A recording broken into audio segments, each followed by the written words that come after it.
Pessoal, quando nós consideramos os aspectos de vícios, isso vai nos remeter, seja a uma bebida, um cigarro, um crack, uma maconha, uma cocaína, que estão ligados a processos em que o indivíduo ele procura algum mecanismo de anestesiamento e compensação que tem a ver com uma ideia que ele traz de que a vida deve para ele e de que, nesse sentido, ele, se estiver passando uma situação do qual ele deseja se desconectar, seja porque a dor está forte para ele e ele não deseja fazer o confrontamento disso, seja porque ele considera que não deveria estar vivendo aquela dificuldade, vai acontecer que a gente percebe por trás de alguém que esteja envolvido no movimento vicioso uma ingenuidade que vai estar ligado à ideia de que ele não deveria estar passando por aquilo. E nesse sentido que o indivíduo ele não deseja ir ao encontro do enfrentamento do que acontece consigo, e daí ele opta por algum tipo de substância que vai anestesiá-lo e dá para ele uma recompensa enquanto uma experiência onde, ao invés dele se preparar para poder resolver o que ele precisa, ele complica ainda mais a sua situação. Inclusive porque o aspecto da compulsão, quando o meu desejo ele está grudado na minha vontade, isso vai dizer de que o que eu tiver desejo, eu vou atender. E, na verdade, eu estou na compulsão. Então, eu tenho desejo de comer um bolo de chocolate, eu vou e como. Eu tenho desejo de fumar um cigarro, eu vou e fumo. Eu tenho desejo de fazer uma aposta, eu vou e faço. Então, na verdade, o indivíduo que sente o desejo e logo atende, ele está nesse movimento compulsivo, mas achando que é livre por realizar todos os seus desejos, mas ele é escravo. Uma coisa que nos ajuda a sair do ciclo vicioso que a gente tem tendência para entrar, vai estar ligado à conexão com o sagrado. Quando a gente pensa em conexão com o sagrado, é uma atividade que me dá presença.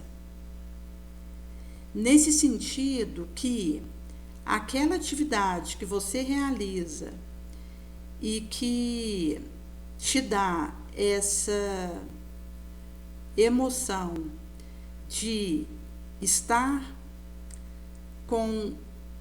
cuidando disso, protegendo esse aspecto.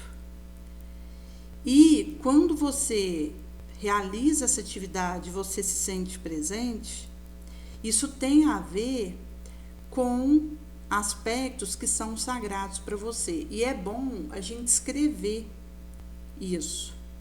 O que é sagrado para mim? Porque nós temos uma tendência de procrastinar. Inclusive, quando a gente fala em procrastinação, isso está ligado a uma atitude que visa evitar a frustração. Então, quando alguém fica procrastinando a preparação de uma palestra que ela vai ter que dar e acaba tendo pouco tempo para fazer essa preparação, quando ela vai fazer essa palestra e, terminando, analisa a sua exposição e percebe que foi boa, ela acaba que vai ficar feliz com o resultado da palestra que ela fez, mesmo que não tenha ficado como deveria, pelo fato dela ter tido pouco tempo para preparar e mesmo assim ter saído bem. Então, a procrastinação pode ser um meio que eu uso para diminuir a minha frustração numa atividade que eu vou realizar. Até porque se eu der o tempo adequado para preparar para aquilo, eu vou descobrir meios de melhorar, vou aprimorando aquela prática. Ao passo que se eu entro no movimento procrastinador, distraidor, acaba que eu tiro de mim a insância de fazer as burilações que aquela prática responsável me traria. Por isso que procrastinar, ela vai fazer parte da manobra viciosa. Porque acaba que se eu tiver nesse movimento distratório, eu, na verdade, vou estar optando por aquilo que é mais cômodo para mim, não por aquilo que eu devo fazer. Onde o indivíduo ele opta por varrer toda a casa antes de fazer a leitura edificante que ele precisava, mas se ele faz uma procrastinação da varrição dessa casa antes dessa leitura que ele vai fazer, quando ele vier a sentar para ler, ele já vai estar exausto. Então, o essencial que ele precisava fazer, que é aquela leitura, ele não vai fazer corretamente pela exaustão que ele se encontra, porque ele optou varrer toda a casa, que é algo distratório, ao invés de ir direto fazer aquela leitura. Então, se a gente pegar pela ordem, pelo que tem que vir em primeiro lugar, como Jesus nos diz, buscai primeiro as coisas do céu e o resto será dado em acréscimo, vai significar que o indivíduo, percebendo que a leitura é essencial e varrer a casa é secundário, ele iria fazer a leitura primeiro, onde ele estaria descansado para realizar essa atividade importante e, num segundo momento, ele faria a varrição daquela casa. Então, esse aspecto do que é essencial, daquilo que não é, do que é supérfluo, do que é necessário, ele só vai ser possível para nós distinguir quando a gente colocar em primeiro lugar o que é sagrado para nós, que é aquilo que nos conecta com Deus. E é nesse sentido que vai estar ligado com o propósito da encarnação do indivíduo.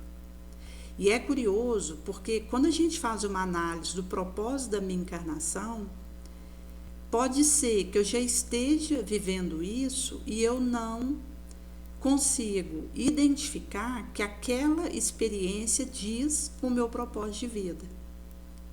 Ou porque eu estou muito exigente, ou porque eu estou aguardando acontecer algo que o meu sonho desejou para poder divisar que eu esteja vivendo o meu propósito de vida. Por isso que o aspecto de analisar aquilo que é sagrado para nós vai estar ligado com o objetivo da nossa encarnação. E a maneira como eu vivo uma dada atividade vai dizer se aquilo é sagrado para mim. E do momento que isso aconteça, da importância de eu priorizar isso. Porque se eu não fizer essa colocação em primeiro lugar do que é essencial, eu vou acabar pegando aspectos que são supérfluos e colocando isso em primeiro lugar. E Jesus já dizia para nós que precisávamos colocar as coisas de Deus em primeiro lugar, portanto, as atividades que nos conectam com o sagrado, E, inclusive, percebermos que quando eu chego no propósito da minha encarnação, não é um lugar estanque, porque desse momento em diante eu vou precisar cuidar desse jardim.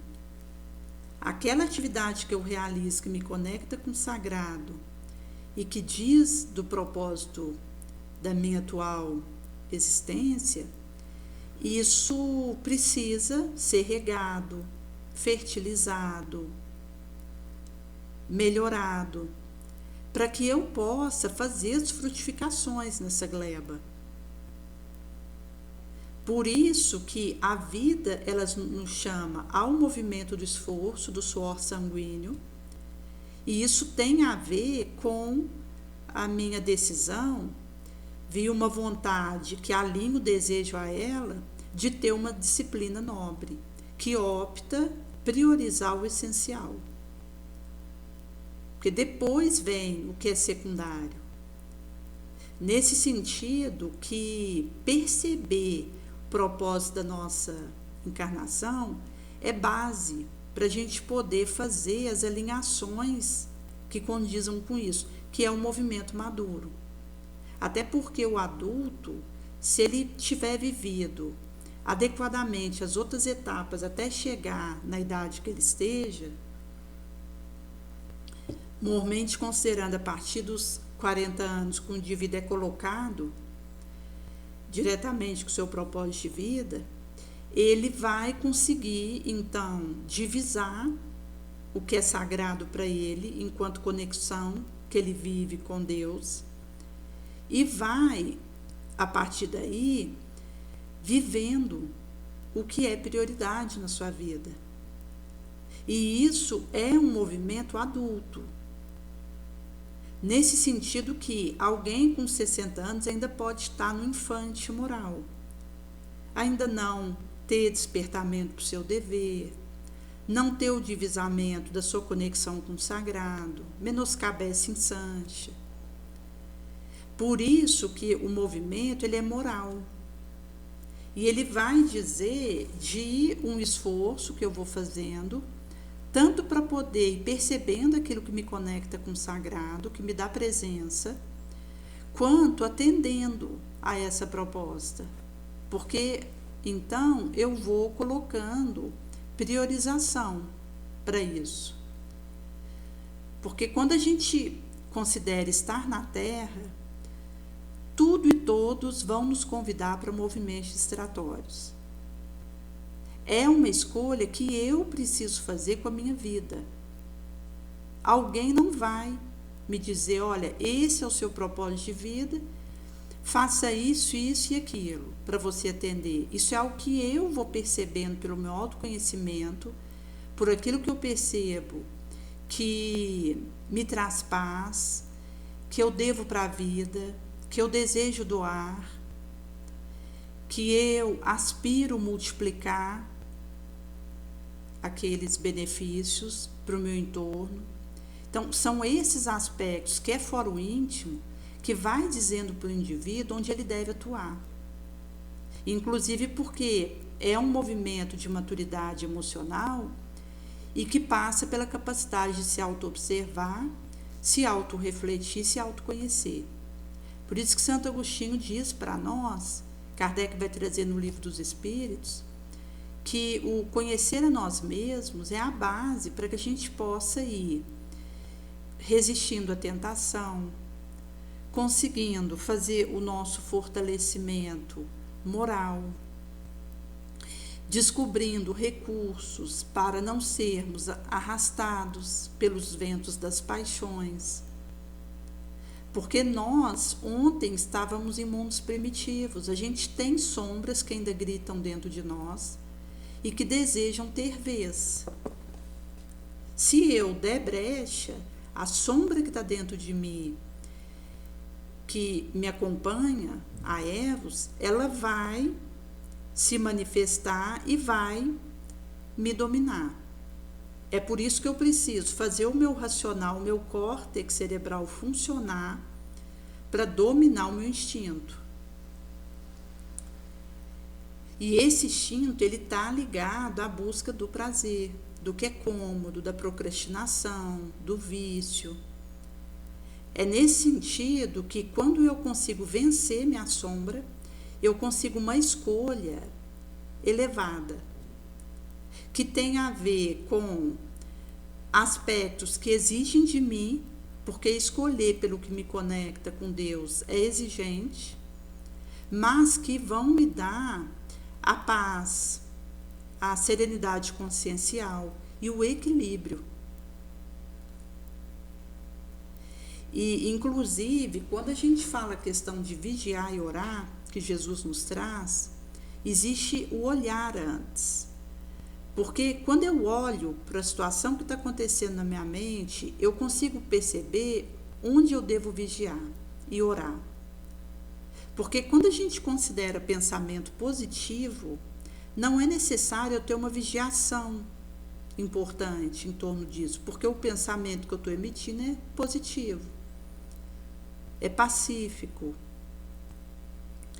Mas quando existe, por exemplo, um pensamento alienígena que petarda minha mente, com ideias de auto-menoscabo e que tenta instilar em mim uma repreensão culposa sobre mim mesma, uma auto-rejeição e uma auto-exclusão da bênção de Deus, aí a gente tem que ter cuidado, porque é movimento que vem de uma ação obsessora que tenta insuflar dentro de mim sentimentos de indignidade, de incapacidade, para que eu perca a confiança em mim mesma e para que eu me exclua do movimento benéfico. Então, é este o momento de nós, nessa vigilância ativa, na oração, olhando o que isso está acontecendo com a nossa mente, enquanto petardamentos que ela está recebendo, nocivos, eu vou interceptar isso, bloquear minha mente para esse tipo de pensamento que me menoscaba. E é curioso porque isso é sorrateiro, isso é subreptício.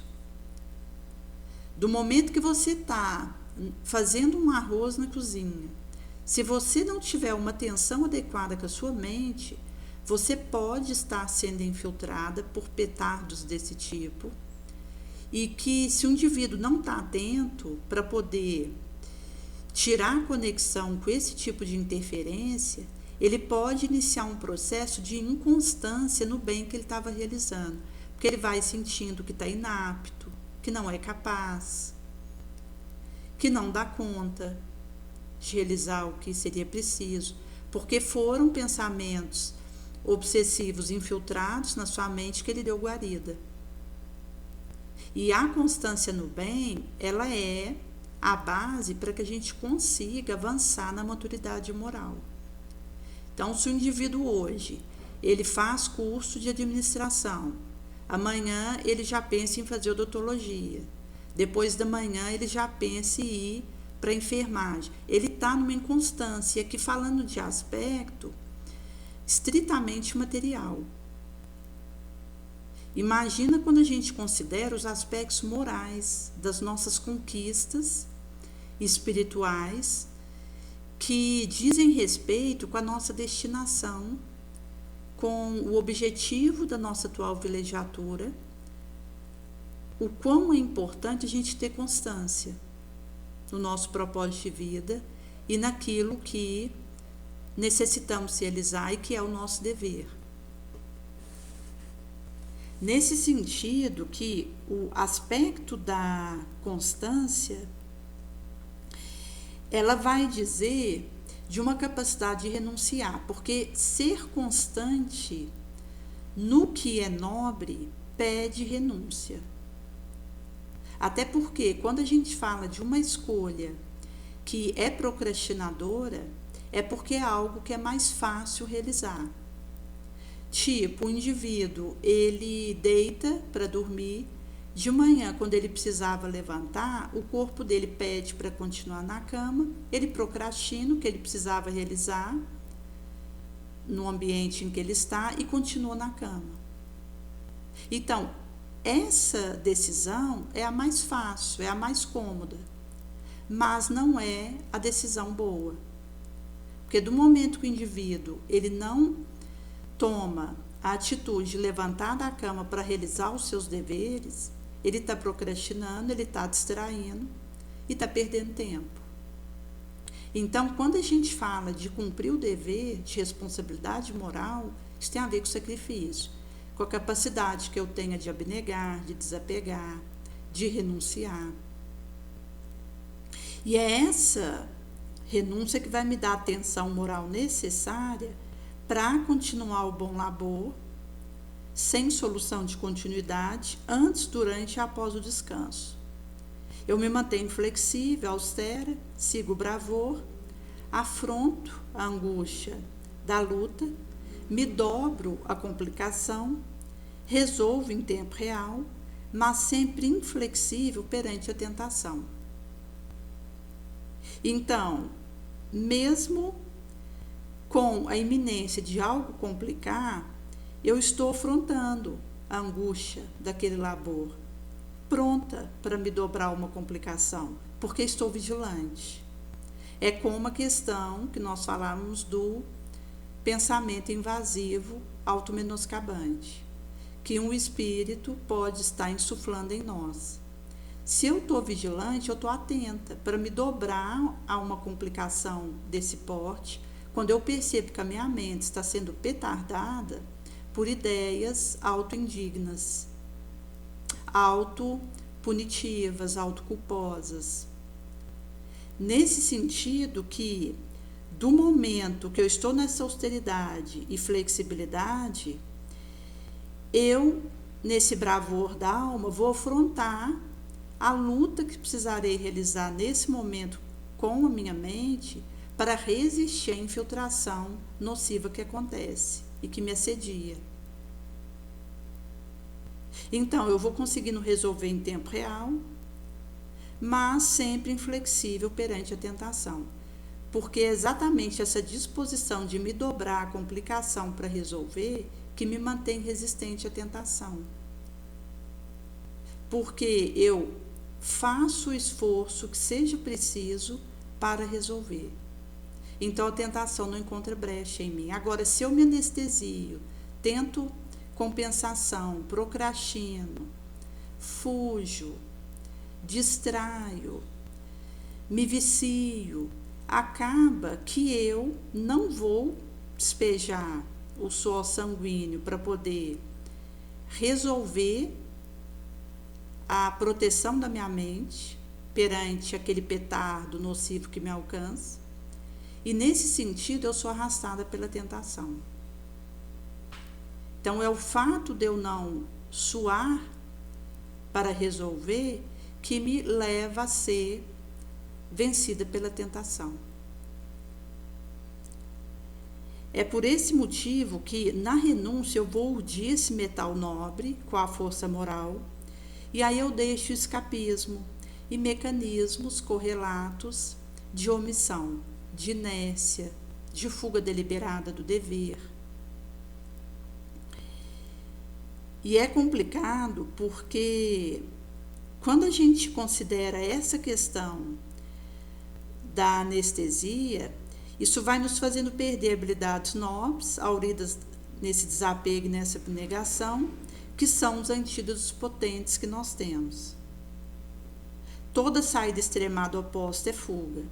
Seja um comportamento extremado oposto em relação a alguém, seja, por exemplo, quando o indivíduo fica juntando dinheiro para não voltar a ter escassez. Porque quando eu tenho uma atitude extremada, oposta em relação a algo que foi difícil para mim, é fuga. Com isso, eu estou marcando um novo encontro com a situação ou com a pessoa ao qual fugíramos, para encetarmos o aprendizado não acontecido. Nesse sentido que, quando a gente considera o aspecto da rompição do ciclo de anestesia-compensação, a gente vai encontrando recurso mais maduro. Até mesmo nosso status pode ser anestesia-compensação, porque nós temos a necessidade de sermos reconhecidos. É por isso que do momento que eu cuido da minha carência, eu deixo de pedir evidência na minha direção, um aplauso, massageio do meu ego. Eu vou deixando de necessitar disso porque eu resolvo minhas questões dentro de mim. Tinha sido feito uma pesquisa que separou os empresários de uma dada empresa em 2 grupos para fazer uma ferição se o grau de iluminação interferiria no trabalho por eles realizado. Então, o primeiro grupo ele recebeu doses alternadas de diminuição de luz ao longo da jornada de trabalho daquele dia, e o outro grupo recebeu uma iluminação adequada ao longo daquela jornada. E descobriram que alterar a luminosidade do ambiente de trabalho não interferia na produção daqueles indivíduos. E fizeram outros aspectos para ferir isso. Então, eles deram aumento de salário para um grupo, caso tivesse uma produção substanciosamente superior na ala respectiva de cada qual. Deram aspectos ligados à compensação de bônus, caso essa produção se intensificasse. E perceberam que nem a questão da luminosidade diferenciada, nem aumento de salário, nem bônus interferia significativamente na produção daqueles indivíduos. E fizeram uma outra tática de dar reconhecimento. Então, o trabalhador do mês que teria sua evidência posta, aquele que, se tivesse uma produção diferenciada, receberia um panfleto na sua homenagem, aspectos em que o indivíduo fosse reconhecido dentro daquele grupo e exposto isso pela sua produção diferenciada, e descobriram que isso teve efeito significativo na produção desse trabalhador, mostrando que uma necessidade que é importante para nós é ser reconhecido. Para um indivíduo que não tem a sua carência resolvida, a sua necessidade de afeto, de se sentir amado, essa questão de se sentir reconhecido se torna uma obstinação. Então, às vezes a gente tem aquela pessoa que, para ser reconhecido, ela trabalha mais horas do que ela poderia, ela movimenta recursos emprestados que depois ela se complica para poder ter uma produção naquele sentido. Ela compromete um tempo que ela precisaria estar com o filho para poder, naquele serviço, ter o reconhecimento diferenciado. Então, às vezes, as pessoas fazem manobras autodestrutivas em busca do reconhecimento. E é nesse sentido que, do momento que o indivíduo ele trabalha dentro de si os seus aspectos, ele não vai precisar implorar o reconhecimento como mecanismo de compensação da carência e do desconforto emocional que vive. Por isso que, quando a gente opta pelo que não nos anestesia, para lidar com o desconforto, a gente vai encontrando recursos otimizados para lidar com isso.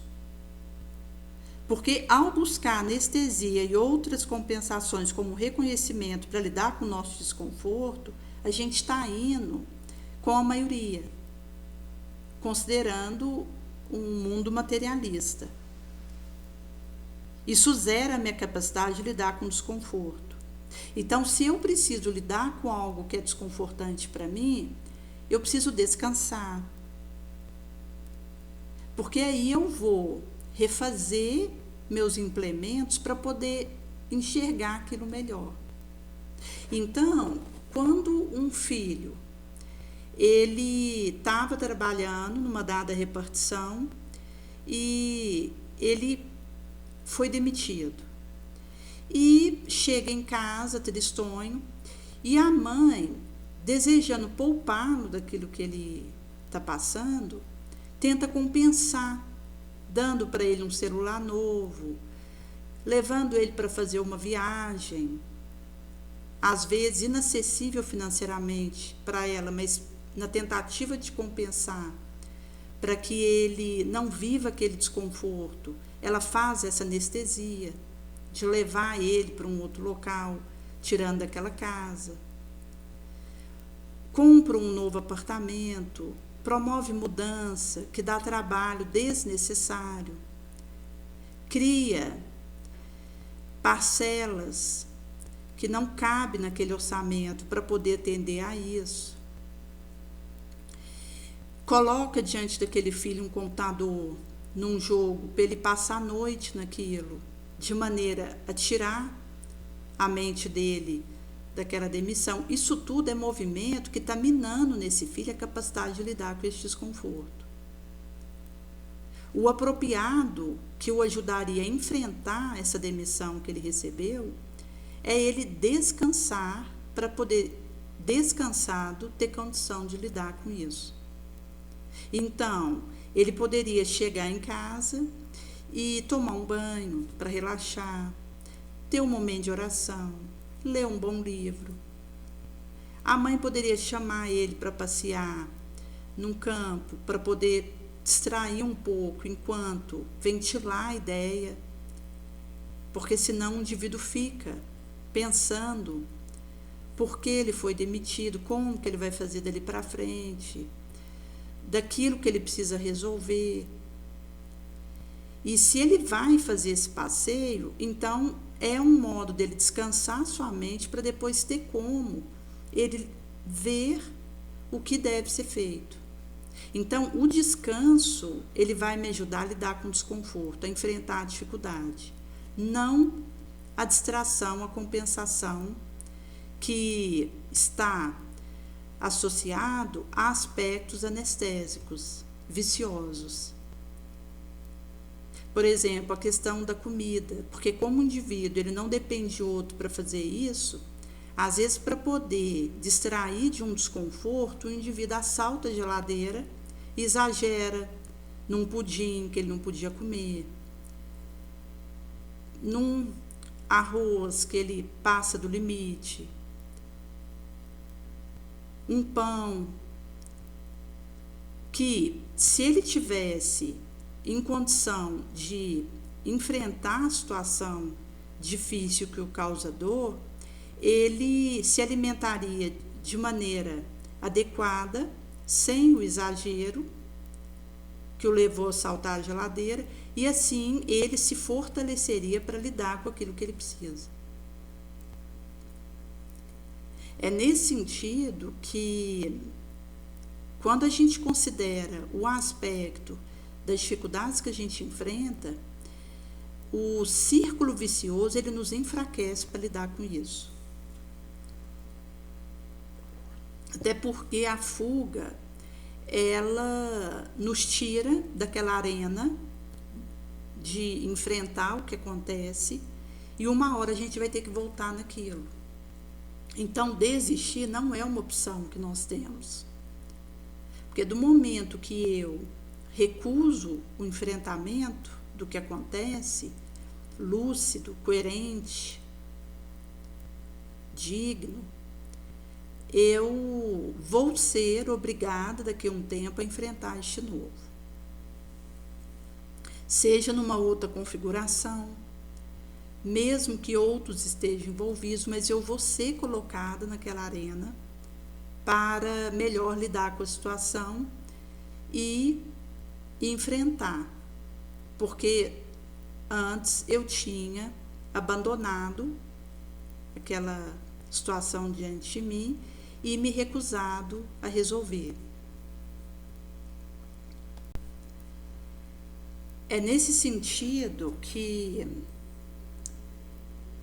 o aspecto da obsessão não é casual, ela vem por sintonia vibratória. Então, do momento que eu tenho essa atitude de fuga, eu vou sintonizar com pares obsessores que estão na mesma faixa que eu. Isso vai trazer provocação, tentação, perturbação. É nesse sentido que, ao considerarmos o caminho reativo de defesa da dor, que me faz escolher pelo extremo oposto do que doeu, me proteger da dor, isso vai me tirar do propósito da minha encarnação. Eu saio do meu propósito de vida. Porque na vida real, há risco, há insegurança, há desproteção, há desprivilégio. O que vai me diferenciar o meu esforço é o meu suor sanguíneo no sumo bem.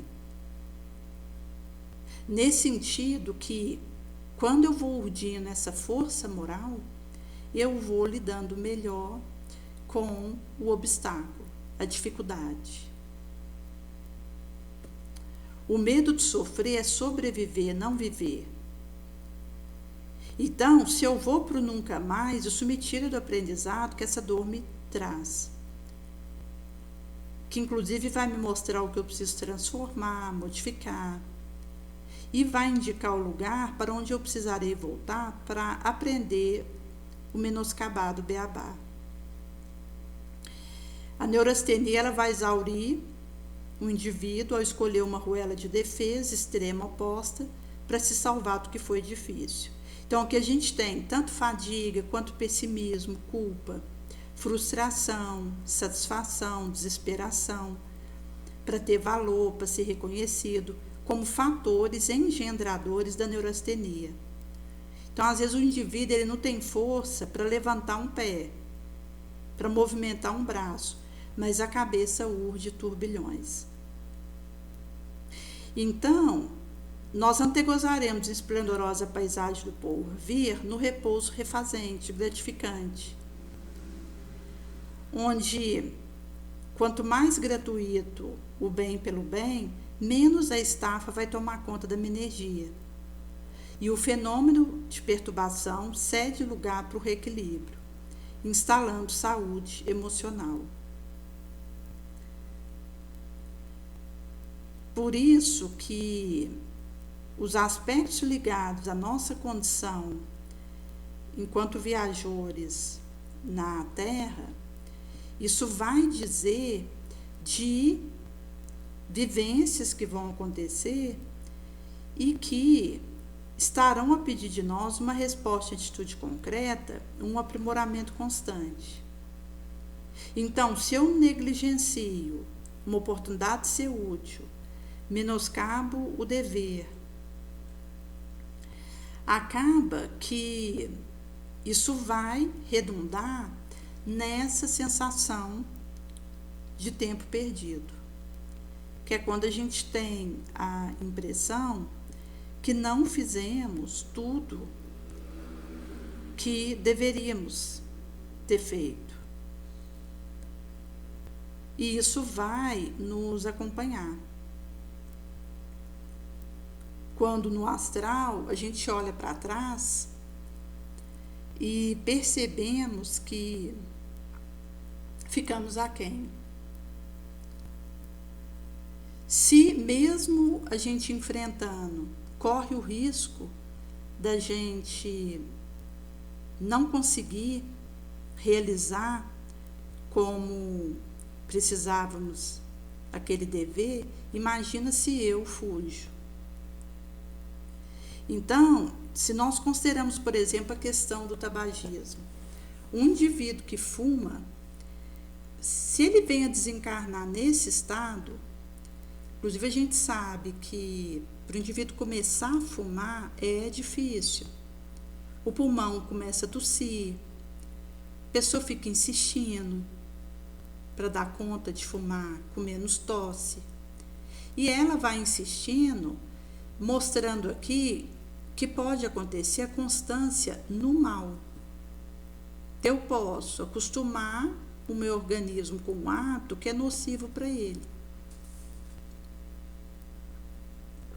Da mesma forma que existe a constância no bem, que será aí esse areal para que nós consigamos avançar no nosso dever.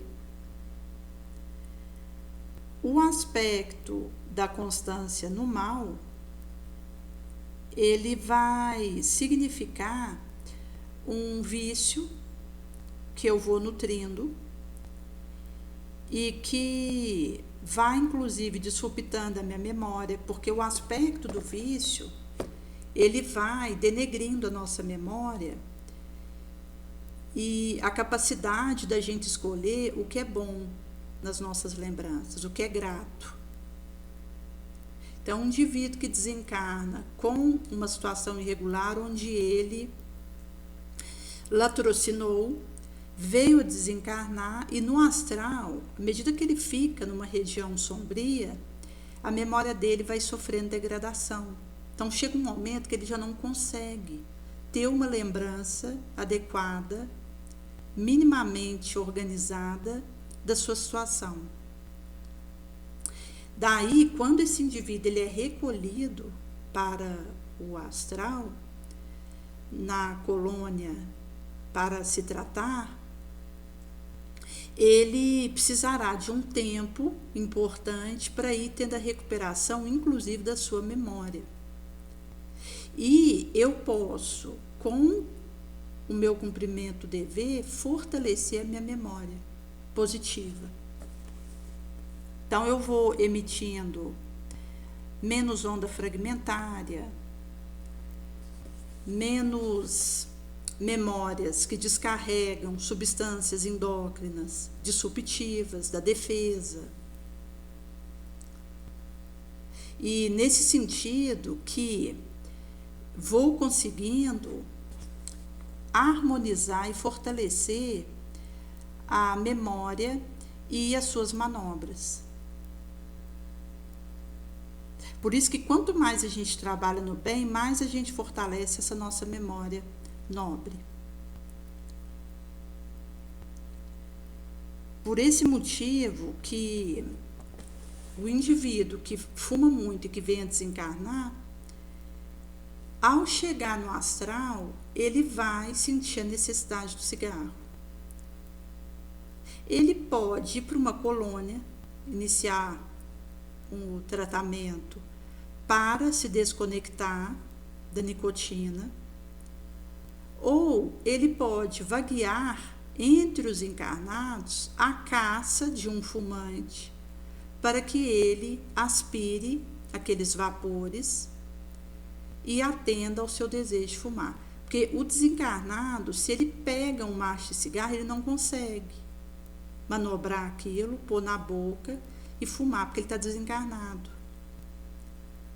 Do momento que ele está procurando um cigarro para poder colocar na boca, ele percebe que com a mão dele ele não pega aquilo e põe na boca e fumava como antes. E que a única maneira dele ter o contato com aqueles vapores do cigarro é se aproximando de alguém que fuma e se aproveitando dos vapores que o fumante libera para poder assimilar aquilo, vampirizar aquilo. Nesse sentido que esse desencarnado que fumava enquanto estava encarnado, ele vai obsedar aquele fumante para fumar mais. Então, às vezes, o indivíduo acorda de manhã e já tem vontade de fumar, porque existe um obsessor pressionando ele para acender o cigarro, em horas inusitadas, que ele não tinha desejo de fumar, ele percebe que está dando desejo de fumar, mas existe uma ação obsessora de um desencarnado que fumava e que o pressiona para poder acender aquele cigarro. Então, mostra que o fumante ele está em conúbio com o obsessor. Porque se a gente considerar um indivíduo que era fumante enquanto encarnado, Se ele tivesse se recuperado desse vício, dessa dependência, ao desencarnar, ele ia procurar um hospital de tratamento no astral para parar com a dependência do cigarro que ele tem. Se ele está procurando encarnado que fuma, é porque ele já está desequilibrado. Isso mostra que o fumante ele está com uma turminha de desequilibrados junto com ele. Quando a gente considera também o aspecto das substâncias que o cigarro libera, dentre as quais tem o mais potente cancerígeno conhecido, que está na composição do cigarro, e aqui o cigarro do tipo que for, seja aquele que você aspira, que queima, o eletrônico, charuto, cachimbo, seja a variação do porte que for trago, é nocivo. E mostra um movimento procrastinatório, que o indivíduo, para acender aquele cigarro, ele está procurando uma válvula de escape, uma anestesia, que é um movimento que tira ele do seu dever e que o enfraquece para poder lidar com as suas dificuldades. Então, vai formando um círculo vicioso, que o indivíduo vai se afastando do propósito da sua encarnação, do trabalho que ele deveria cumprir, daquilo que o conecta com o divino. E vai colocando como essencial aquilo que não só é supérfluo, como que ele não deveria ter contato, que é com o vício. Porque uma coisa é a superfluidade de querer manter uma mesa brilhando. Isso é supérfluo. Então, o indivíduo que está atento com o essencial, ele não vai parar para ficar lustrando uma mesa porque ele está perdendo tempo. Outra coisa é aquilo que não só é supérfluo, como eu preciso evitar, que é um cigarro. Nesse sentido que, do momento que eu tenho contato com o meu essencial, que é o que Jesus nos trazia de buscar como prioridade, eu vou focar a minha rotina nisso e deixar o que for supérfluo no seu lugar, porque, inclusive, à medida que a gente vai avançando moralmente, a gente vai eliminando o supérfluo, a gente vai ficando só com o essencial. Normalmente, à medida que o espírito ele vai despertando para os seus deveres e tem essa perspectiva do quão curto é o tempo e de que logo ele vai ser chamado para o astral e que ele precisa deixar coisas boas por aqui, ele vai querer ficar com o essencial, ele vai dispensar o que seja quinquilharia, supérfluo, berloque. E nesse sentido que esse movimento ele vai nos permitindo encontrar recursos otimizados para lidar com as dificuldades que a gente enfrenta, porque viver é enfrentar um problema após o outro. O que vai fazer a diferença é a modo como eu vou enfrentar essa situação e lidar com ela, que está ligada ao aspecto do esforço e do meu querer para, lidando com isso, ir, a partir da minha reforma moral, fazendo plantios positivos, em sementação nobre. Nesse sentido que a Joana ela vai trazer no livro Conflitos Existenciais, no capítulo que trata sobre o tabagismo, alguns recortes dizendo aí da instalação e danos da questão da dependência viciosa e a intoxicação que o organismo vai acontecendo e equivale para outros vícios, aumentando o índice de necessidade, passa a dependência coercitiva e perturbadora. Aparecem simultaneamente sinais que tipificam os danos causados ao físico, que podem estar associados com outros ou vir a sós. Então, a gente tem alguns aspectos, considerando o tabagismo, que está ligado à enfermidade do sistema nervoso central, como do aparelho respiratório, cardiovascular, glândula endócrina, digestivo, acidente de esternocardia, perturbação da fala e de vaso periférico. Na fase aguda, surge desmaio, vômito, náusea, dor de cabeça, cialorreia, fraqueza na perna. E a gente tem, seja na bronquite crônica, insuficiência coronária, diabetes, dispepsia gástrica biliar, o pioramento do quadro com o cigarro, que leva a desenlace inevitável e doloroso. E nesse sentido que vai acontecer uma divulgação pela mídia, de que o fumador é um indivíduo triunfante, realizador de façanha poderosa, conquistador invejável. Isso vai contribuir para que a personalidade conflitiva busque o tabaco. Infelizmente, a mídia não apresenta os seus modelos quando estão sendo devorados pelo câncer, que resulta do inveterado hábito de absorver nicotina em dose alta. E a gente teve uma modificação de um tempo para cá dessa situação, visto que a mídia passou a deixar estampado naquele maço que causa câncer.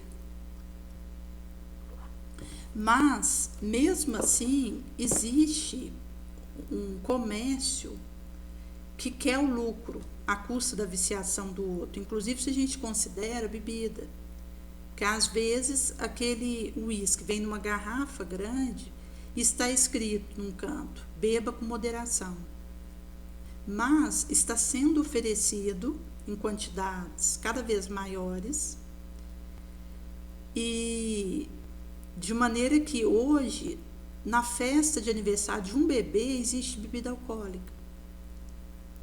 E que está acessível para toda a idade.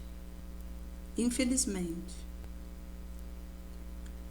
Nesse sentido que é um processo que vai denegrindo a saúde orgânica, inclusive pela locupletação espiritual que acarreta, e uma inaptidão dos implementos mentais que vai realizando. Porque quanto mais eu me entrego a um círculo vicioso, mais eu vou degenerando meu psiquismo, meus implementos nervosos, a minha capacidade de abstração, de força moral, de resistência, moral para a luta. E eu vou deixando de amealhar valores positivos para os enfrentamentos. Nesse sentido que o que me auxiliar no processo de sombra, isso vai estar me inaptando moralmente. Daí, quando o indivíduo desperta, ele vai precisar de um caminho longo para poder ir recobrando atividades do seu psíquico, do seu organismo físico. E existem, inclusive, as degenerações que vão trazer sequelas irreversíveis. Então, se a gente considerar, por exemplo, um indivíduo que tenha fumado um crack por um tempo, mesmo que ele venha parar, ele já não tem a mesma capacidade de leitura que ele tinha, de abstração. E quando nós consideramos a nossa necessidade do trabalho no bem, para o nosso estágio evolutivo, que é a única forma da gente conseguir ficar numa faixa nobre, se a gente olhar para os presidiários que ficam ali atrás daquela grade e muitas vezes em condição de inatividade, a gente percebe o sofrimento que é isso e a dificuldade de recuperação desse indivíduo. Também se a gente considerar alguém que está na rua, estirado numa sarjeta, que pode ter quadro psicótico associado, como a esquizofrenia, onde o indivíduo ele não consegue sentir saudade de quem ficou em casa, procurar aquele que está na casa, voltar para esse lar. Então ele fica ali, ao léu, naquele beco, e acaba que o tempo vai passando e ele vai tendo comprometimentos nervosos irreversíveis.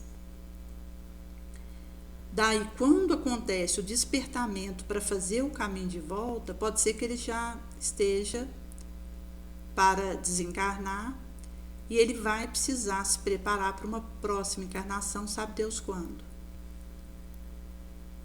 Por isso, a responsabilidade que existe de nós alertarmos as nossas crianças, os nossos jovens, para não se comprometerem com um vício. Porque acaba que do momento que eu me aproximo daquilo que é o caminho mais fácil, mas que vai me enfraquecer moralmente, eu estou comprometendo a minha trajetória, a minha destinação. E vou precisar retornar por um caminho mais difícil na expiação para tentar resolver. Por isso que a nossa realidade atualmente é um comércio intensivo de vícios que atende ao interesse criminoso de grandes empresas do lucro. Inclusive, quando a gente considera a droga, é a segunda indústria mais lucrativa no planeta. A primeira é a de arma, e nós temos aí, inclusive, considerando os aspectos viciosos, outras atividades que vão significar vício para o indivíduo e que Jesus ele vem trazer para nós a profilaxia e a forma de nós conseguirmos fazer frente às nossas sombras e lograrmos a vitória sobre elas. Por isso que Jesus ele nos diz para que nós tomássemos a nossa cruz e fôssemos até Ele, e da ingência de eu pôr a mão no arado sem olhar para trás. Porque do momento que eu foco no essencial e sigo nisso, eu vou logrando ir vencendo o meu comodismo, a minha fraqueza, a minha inércia, até considerando o aspecto da luta energética que acontece. Porque o indivíduo, no momento que ele está conseguindo produzir no bem e atender ao seu dever, ele vai ser assediado para cair, inclusive com cavações que acontecem para que o indivíduo seja colocado em desmoronamento. Porque o obsessor, do momento que ele percebe que não consegue, de maneira direta, fazer um trabalhador do bem parar a sua atividade, se comprometer moralmente, precisar afastar, cair, ele cava uma situação que ele urde para que aquele trabalhador ele seja desmoronado de dentro para fora, a partir de alguma situação em que o obsessor vai tornando insustentável para ele continuar naquele labor que ele se encontra. Então, significa que quando a gente considera a nossa caminhada aqui é um combate espiritual,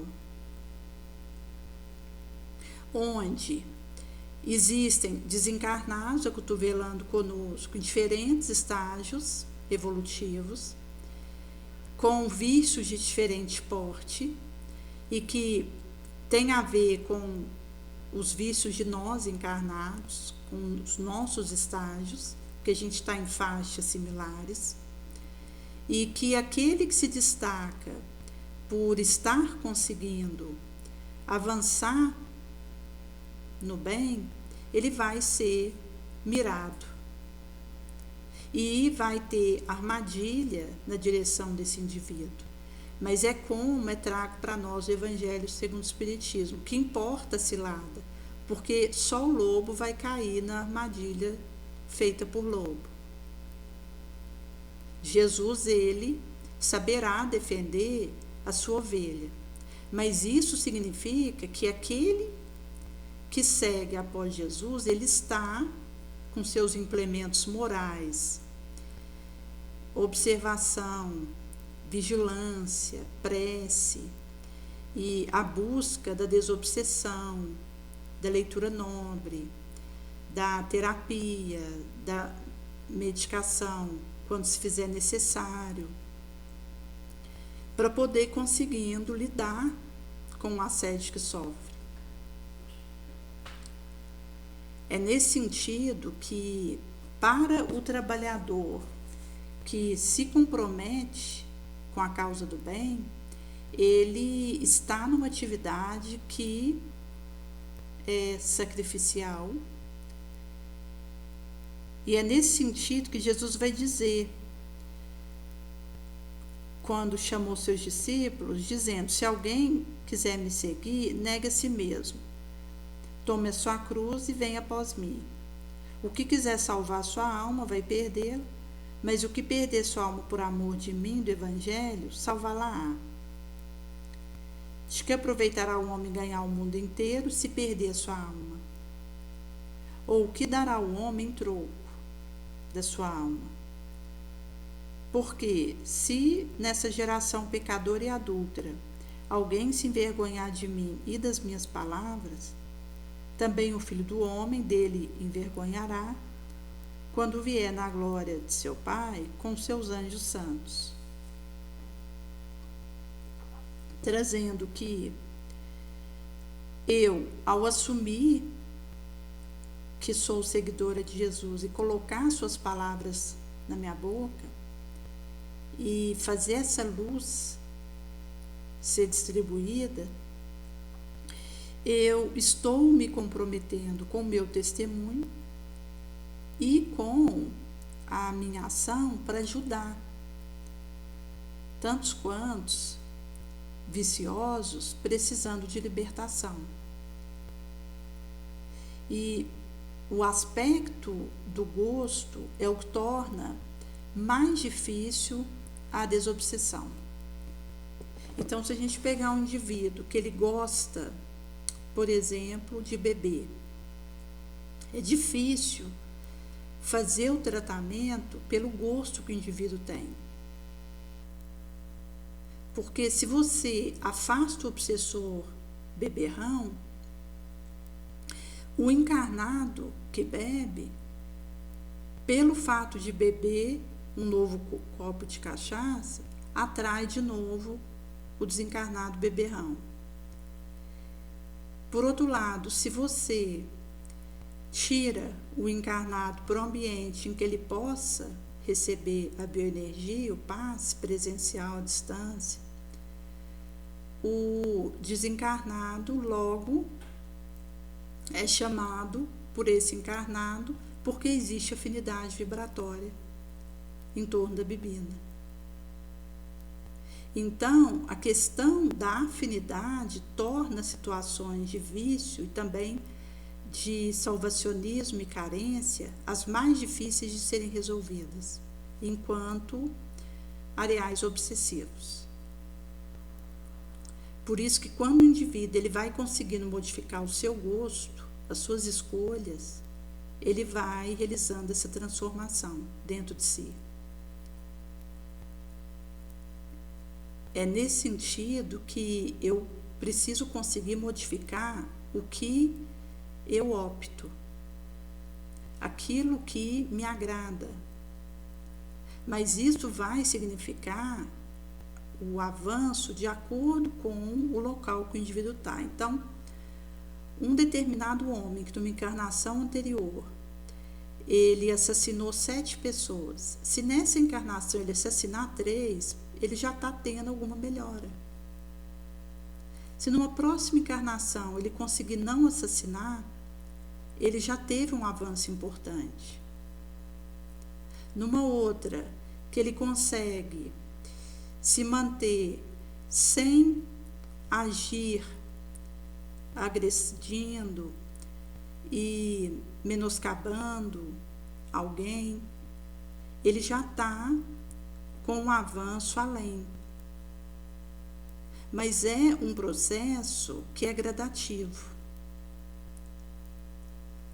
Por isso que não existe o objetivo com a nossa encarnação de dar uma nota para o que eu realizei aqui, mas de que eu consiga sair daqui melhor do que eu entrei.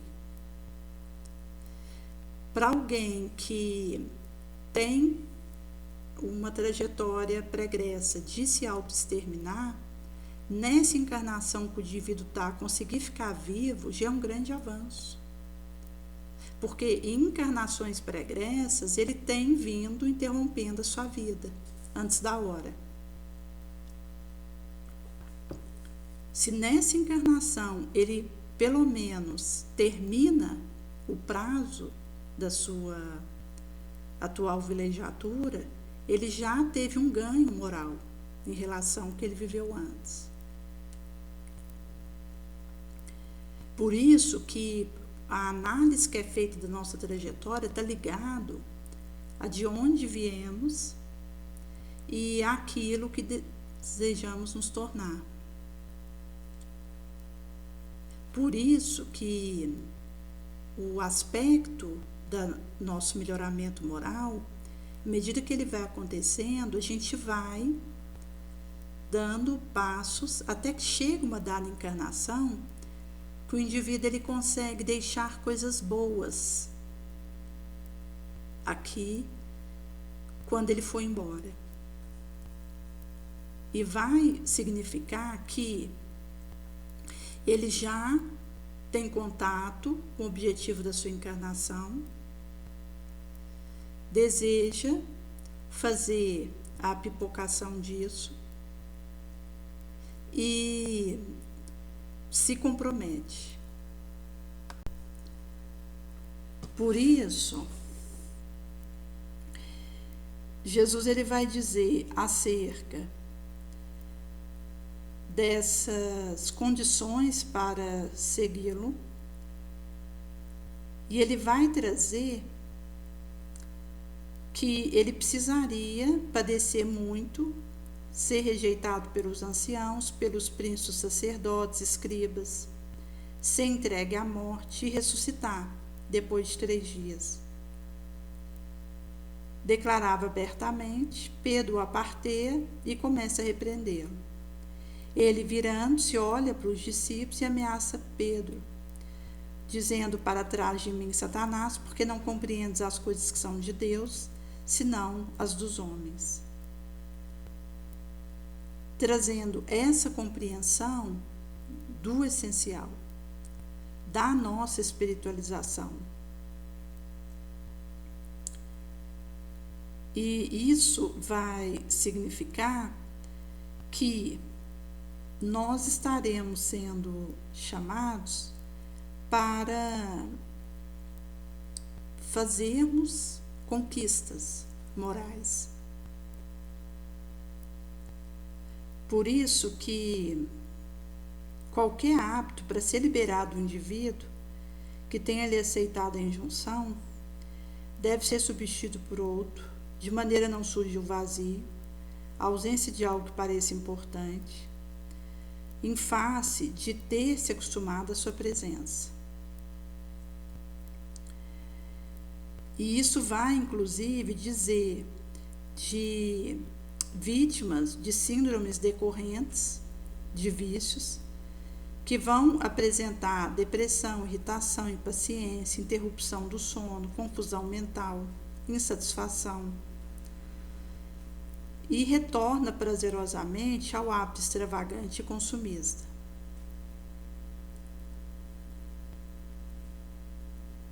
Nesse sentido que, ao substituir um hábito ruim por um hábito bom, a gente vai fazendo ressignificação e dando conta de vencer nosso tédio, nossa preguiça, nossa mesmice. Se a gente pegar, por exemplo, a cultura do charuto, do cachimbo, do cigarro na sociedade dita civilizada, isso faz parte de mecanismos grandes inconscientes de fuga da realidade para a fantasia, para a autorrealização equivocada, exibicionismo. Por isso que os aspectos relacionados à dependência, isso vai trazer que relacionamento sedutor e grupo de doentia convivência encarregam de proporcionar novos estímulos. Repete a experiência, inicia-se a torpe dependência, que leva a desastres mais imprevisíveis, tanto em relação ao desgaste orgânico, como a mental e emocional degenerescência. Também a desvios imprevisíveis para o crime, agressão, homicídio, suicídio, roubo, furto. E nesse sentido que, de início, uma dose pequena é suficiente para gerar estímulo agradável a alguns pacientes, enquanto outros são empurrados para porões do inconsciente, sendo vítimas de alucinações terríveis que os desvairam. A falta de contato contínuo dos genitores com os filhos, que não lhes percebe as primeiras alterações de conduta quando ocorre a iniciação, permite eles se entregarem ao vício com a sua idade, criando dependência grave, que, quando percebida, já saiu do iniciático e exige terapia prolongada e cuidadosa.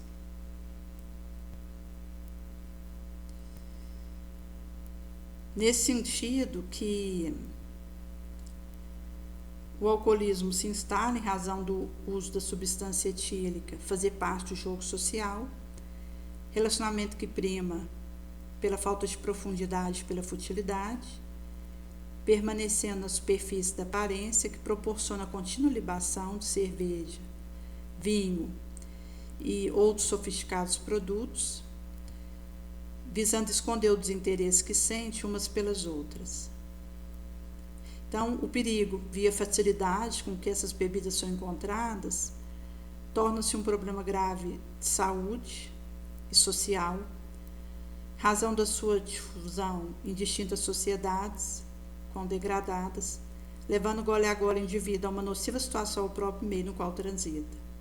Lares são vergastados por essa servícia dependente, crimes horrendos praticados pelos seus usuários, agressões lamentosas e vergonhosas sucedendo-se uma à outra em voragem alucinante, ceifa milhões de vidas que poderiam ser dignificadas pela abstinência do seu uso enfermiço e pelo trabalho. Em razão da quantidade ingerida desde cedo, o usuário pode expressar psicopáticos quadros que caracterizam a resistência emocional e mental do indivíduo. Alguns há capazes de ingerir volumosa cota de alcoólicos sem apresentar de imediato efeito danoso. Outros, usando pequena quantidade, logo aparecem os acidentes psíquicos, uns mais devastadores que outros, de que o enfermo, quando recupera a lucidez, não logra recordar. Aquela vai trazer herança genética, traumatismo craniano e sutil, encefalopatia no infante, também respondendo pela tendência ao alcoolismo. Também a obsessão geradora do vício, qual ocorre em outras formas de drogadição. Terríveis efeitos desembocam na glândula hepática, no rim, em todo o digestivo, com comprometimento grave mental e emocional. Dependência de drogas químicas após largo período de uso faz-se registrar alteração do centro da palavra, dificuldade de silabação, capacidade de expressar-se com o símbolo correspondente, a linguagem, o paciente se comunica, arrastamento da pronúncia. Falta de educação moral, repressão policial, ausência de esclarecimento correto em torno dos danos produzidos pelas drogas, dificuldade socioeconômica, conflito íntimo, estímulo proporcionado pela bem trabalhada e bela propaganda midiática, responde pelo agravamento da epidemia da drogadição que assola o populacho contemporâneo. O uso abusivo de droga, em face da diferença ou dificuldade dos demais para cerceá-la pelo esclarecimento, vai se tornando tão chique quanto natural nas denominadas rodas de alto padrão econômico que ameaçam o equilíbrio dos indivíduos e da sociedade. A princípio, a toxicomania produz impacto perturbador, mas à medida do seu volume, uma falsa compreensão e tolerância geral finge ser uma forma de conduta da época, como uma válvula guisa para escapar-se à ansiedade, às pressões vigentes, ao estresse, lamentavelmente conduzindo para a loucura, destruição, o desencarne. Por isso que o aspecto da educação desde a infância vai trazer esclarecimentos, orientações, suportes, que começa com o aspecto espiritual. Quanto mais se escamoteia o drama da drogadição fingindo que não é tão grave, isso só faz tornar a questão de mais difícil solução, mais perversa. O recurso terapêutico preventivo mais valioso é a educação infante, na adolescência, na juventude, porque é mais seguro evitar a dependência do que sair-se do seu escuso cerco. Diálogo natural franco, desde o infante, fazendo parte da conversação familiar, disciplinas transversais em escolas, antes que os traficantes estagiem em suas portas, ou que alguns dependentes que nelas se encontrem comecem a iniciação dessas inermes vítimas inseguras e ingênuas. Estabelecida a dependência em vista da sua gravidade, internamento hospitalar para desintoxicar torna-se indispensável, mesmo porque a falta do produto leva à desesperação, por vezes incontrolável, cujo período alucinado comete crime hediondo, vitimado por alucinação que lhe toma conta da paisagem mental. Quando o paciente estiver sob um cuidado médico especial, a orientação do psiquiatra saberá administrar dose pequena de manutenção sob controle, fazendo diminuição progressiva, enquanto a psicoterapia e tratamento com específica substância se encarrega do reequilibramento orgânico do descompasso gerado pelo uso arbitrário e danoso. Aqui ela vai trazer tanta dança-terapia, praxiterapia e outros recursos terapêuticos necessários que vão substituindo o falso e tóxico estímulo que a droga produziu no organismo, danificando-lhe a delicada tecelagem. Fator primordial é o interesse do indivíduo na própria recuperação, porque somente com a sua boa vontade direcionada poderá superar um momento difícil que surge confiando em porvires futuros. Então precisa ser uma vontade que alinhe o desejo a ela e que você bem direciona isso. Exercício físico bem programado, leitura edificante. E aqui ela vai trazer um recorte do aspecto do movimento físico que não gere nem ansiedade nem exaustão, para que tenha uma produção excelente. Jesus, o incomum psicoterapeuta, asseverou: tudo é possível àquele que crê.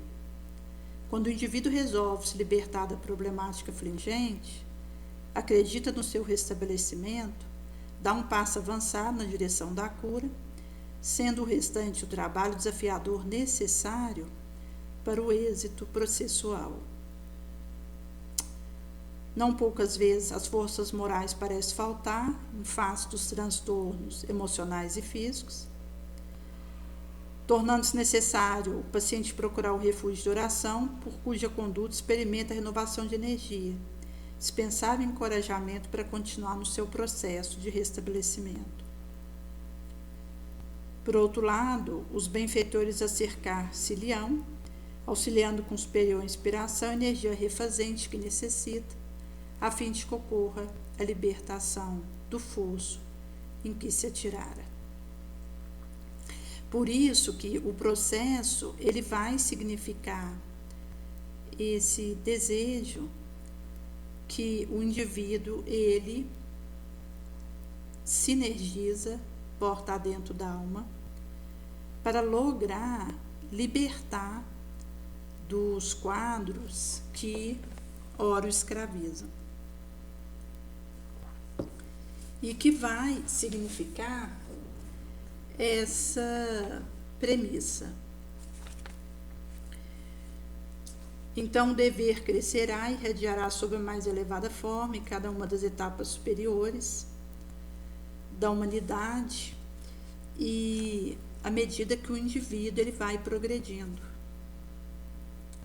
Porque a sua obrigação moral jamais cessará da criatura para com Deus, que deve refletir as virtudes do Eterno, que não aceitará um esboço imperfeito, porque deseja a beleza da sua obra resplandecendo perante ele. Como isso não vai ser dito no Evangelho segundo o Espiritismo. Por isso que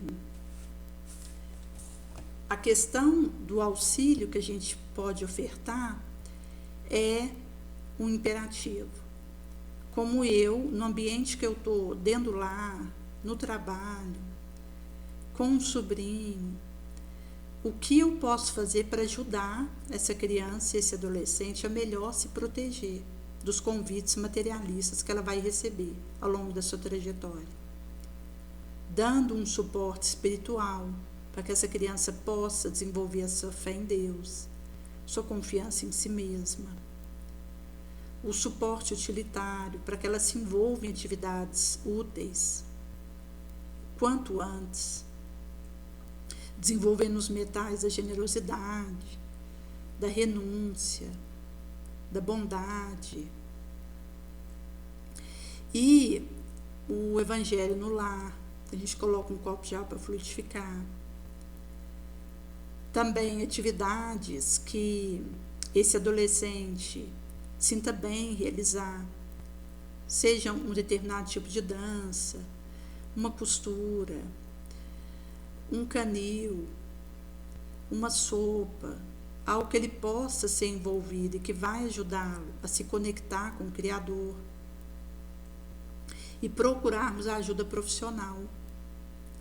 Mormente nos casos em que percebermos que está acontecendo a dependência e a vinculação com drogadição e outros tipos de vício, como a gente tem apostas, porque antes tinha aquelas apostas de cavalos que o indivíduo fazia junto com um grupo. Hoje, pela rede social, o indivíduo faz aposta, que o arrola para círculo vicioso, e até mesmo a questão das compulsões, quando a pessoa quer fazer algum tipo de compensação por alguma situação que ela não está conseguindo lidar, ela não precisa ir para um shopping para estourar o cartão de crédito. Ela, pela rede social, pode fazer uma compra de uma moto que ela não tem dinheiro para arcar com aquilo e que ela realiza no momento em que ela opta por uma ação viciosa para poder fugir do enfrentamento. Então, atualmente, os acessos facilitadores faz também o círculo vicioso ficar mais incisivo, perverso e mais veloz no assolamento e na questão de fazer o tombamento das vítimas.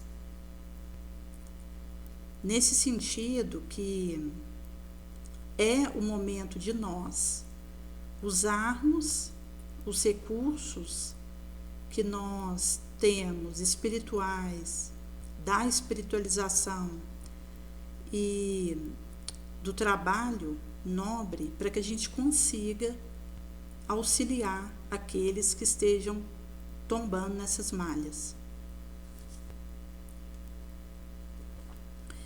Por isso que o caminho que Jesus traça para nós vai dizer do nos ajudar, que o céu nos ajudará. Então, no momento que eu tomar a iniciativa de querer sair da situação que eu me encontro e me amar, me perdoar e decidir comigo, mesmo que demore o resto da minha encarnação, mas lutar contra aquele vício, vencer minha sombra, vai sendo possível dar passo concreto, onde vamos fazendo escolhas melhores. E nesse sentido que, se por um lado as redes sociais tornaram mais veloz os círculos viciosos, por outro lado essas mesmas redes sociais distribuem conteúdos instrutivos, orações, tratamento espiritual à distância, como nós temos no nosso canal, que acontece na terça, das 22h15 às 22h45. Convidamos a participarem conosco. Cada um ajuda na rede de oração e outros canais que trazem, seja o passe à distância, a instrução, a reflexão.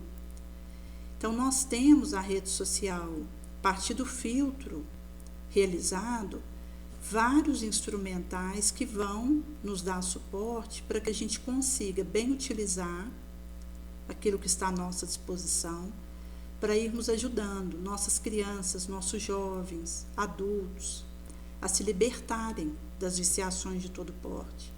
Porque vício todos nós temos.